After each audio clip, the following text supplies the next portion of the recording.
আবারও ডানকুনির বুকে অবৈধ নির্মাণের চেষ্টা। ডানকুনির বিভিন্ন জায়গা পরিদর্শন করে দেখা যাচ্ছে যে বিভিন্ন জায়গায় কিন্তু জলাশয়গুলোকে বারংবার বুঝিয়ে দেওয়া হচ্ছে।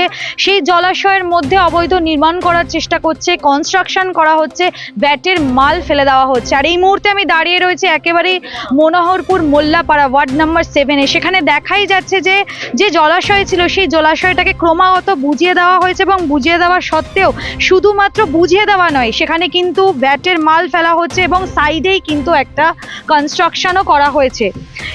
স্থানীয় যারা মানুষ রয়েছে তারা সেই পৌরসভাকে একটা দরখাস্ত করে এবং সেই ভিত্তিতেই এলাকা পরিদর্শন করতে আসে। একেবারে যে চেয়ারম্যান রয়েছে, ডানকুনির যে চেয়ারম্যান রয়েছে হাসিনা সাদ্দাম, তিনি আসেন এবং আরও যারা রয়েছে ভাইস কাউন্সিলর থেকে শুরু করে সিআইসি সাহেব সকলেই কিন্তু এলাকা পরিদর্শনে আসেন। অর্থাৎ মনোহরপুর মোল্লাপাড়ার এই ওয়ার্ড নাম্বার 7-এর এই জলাশয়টি পরিদর্শনে আসেন। তারা দেখে এসে বলে দেন যে এবং বলেন যে এক সপ্তাহের মধ্যে যদি তাদের এই কনস্ট্রাকশন বন্ধ না করে তাহলে কিন্তু তারা একেবারে পৌরসভা থেকে জেসিবি গাড়ি এনে সমস্তটা ভেঙে দেবে এবং তাদেরকে আজকে এসে সতর্কবার্তা দিয়ে যায় যে এই কাজ যেন রাতারাতি বন্ধ করে দেওয়া হয় এবং যথাসত্ত্ব সম্ভব এই যে ভ্যাটের মাল জলাশয়ে ফেলা হচ্ছে এবং জলাশয়টাকে ক্রমাগত বুঝিয়ে দেওয়া হচ্ছে এবং যাতে করে সাধারণ মানুষেরও একটা অসুবিধার সম্মুখীন হচ্ছে এবং সাধারণ মানুষ এলাকার স্থানীয়রাই কিন্তু এটার উপর বেস করে তাদেরকে একটা দরখাস্ত দেয় এবং দরখাস্তের উপর বেস করেই কিন্তু তারা এলাকা পরিদর্শনে আসে।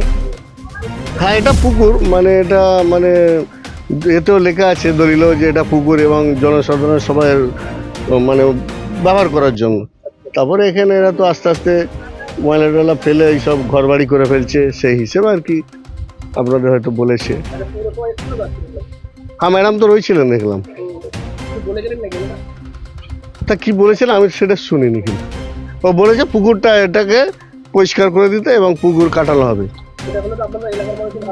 খুবই ভালো, এখন জলের আমাদের প্রচন্ড কষ্ট আর কি। হ্যাঁ, ড্রেনের জল বলতে এর ব্যবহার সাইড দিয়ে ড্রেন আছে, সেই সাইড দিয়ে ড্রেন দিয়ে জল চলে যায় আর কি। আমি সবাই চাইছে যে পুকুর হোক। হ্যাঁ, আমাদের খুলে নিতে বলেছে, এক সপ্তাহ টাইম দিয়েছে, কিন্তু আমরা তো শুধু আমরা ভাঙলে তো হবে না। পুকুরের ওপরে আরও অনেকজনের সম্পত্তির ওপরে জায়গা জমি করে ক্লাব রয়েছে, বাড়ি আছে, সামনে আবার রাস্তা হয়ে গেছে পুকুর বুঝিয়ে, পৌরসভা থেকেই রাস্তা করেছে। তো ওগুলোকে আমাদের তাহলে জানাতে হবে পৌরসভাতে যে ওগুলো একসাথে আমাদের ভাঙা হোক। কেন আমরা পিছনে যে ক্লাবটা আমাদের অবজেকশন জানিয়েছে সেই ক্লাবটাও পুকুরের মধ্যে, তাহলে সেগুলোও তো ভাঙতে হবে। এই কারণে আমরা ম্যাডামকে একটা চিঠি করব যে আমাদের যদি ভাঙতে হয় তো ওনাদেরও ভাঙতে হবে। হ্যাঁ, পুরো পরিষ্কার হয়ে যায়, পুকুর থাকলে সবারই ভালো। এখানে পুকুরগুলো বুঝে গেছে এবং মানুষ তার সুবিধে মতো যে যেখানে পেরেছে, কেউ টিনের চালা করে ফেলেছে, কেউ কনস্ট্রাকশন করে ফেলেছে এবং ভ্যাটের মালও সব এখানে দেখলাম পুকুরে পড়ছে। একটা পরিবেশটা দূষিত হয়ে যাচ্ছে। সেই জন্য আমরা এক সপ্তাহের একটা সময়সীমা বেঁধে দিয়ে গেলাম যে এক সপ্তাহের মধ্যে আপনারা যা কনস্ট্রাকশন পুকুরের মধ্যে আছে সেগুলো সরিয়ে নিন বা ভেঙে দিন, নাহলে পৌরসভা বাধ্য হবে আগামী দিনে এখানে এসে এই কনস্ট্রাকশনগুলোকে ভেঙে দিন।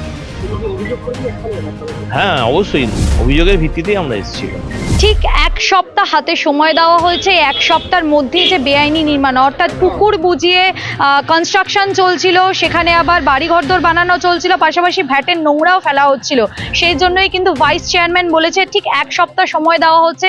তার মধ্যে যদি জিনিসপত্র অর্থাৎ পুকুর আবার পুনরায় না কাটানো হয়, পুকুর পরিষ্কার না করানো হয়, তাহলে কিন্তু পৌরসভা থেকে জেসিবি গাড়ি দিয়ে সমস্তটা ভেঙে ঘুরিয়ে দেওয়া হবে। এলাকার মানুষের সাথে কথা বললাম, তারাও কিন্তু একই কথা বলছে যে পুকুরটা যেভাবে বোঝানো হয়েছে সেই পুকুরটা কাটিয়ে দিলে আমাদের যে জল সমস্যায় আমরা ভুগছিলাম সেই জল সমস্যার একটা সমাধান হবে। এ বিষয়ে আপনারা কি বলছেন অবশ্যই কমেন্ট করুন কমেন্ট বক্সে। এরকমই সারাদিনের নানান রকম আপডেট পেতে নজর রাখুন ডিএনএন বাংলায়। ডিএনএন বাংলা, সবার মনে সবার ফোনে।